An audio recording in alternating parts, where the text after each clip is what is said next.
Comment investir de façon efficace et efficiente dans la jeunesse afin de lui garantir un avenir radieux? Une préoccupation partagée d'un continent à un autre, mais elle est vécue avec acuité en Afrique.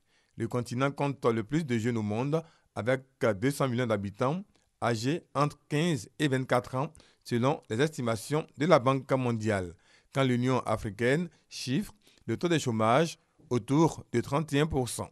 Et pourtant, ce ne sont pas les initiatives qui manquent de la part des pouvoirs publics. Jusque-là, les efforts sont en majorité orientés vers le développement du capital humain. Au regard des défis nouveaux, il convient de revoir l'approche.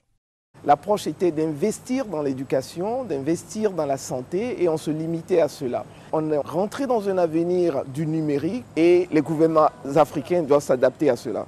Face au chômage endémique, le concept de l'entrepreneuriat est de plus en plus évoqué comme solution. En la matière, Youssouf Karis fait office de modèle. Ce jeune Ivoirien est le fondateur d'un fonds d'investissement qui opère dans le secteur de l'immobilier. Il avoue, la jeunesse africaine ne manque pas de potentiel. Je pense que l'Afrique fait peur aujourd'hui parce que sa jeunesse est forte.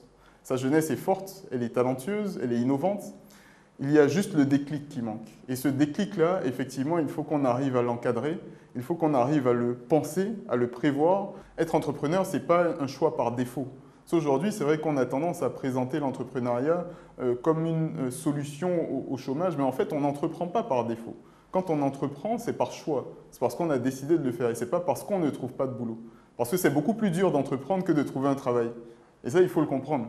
Encadrer les candidats à l'entrepreneuriat, c'est aussi l'avis du docteur Samuel Maté. Nous avons fait une étude qui a démontré que les 3 choses qui bloquent initialement l'entrepreneuriat en Afrique, c'est l'accès au financement, c'est la fiscalité et c'est l'accès au marché et aux contrats.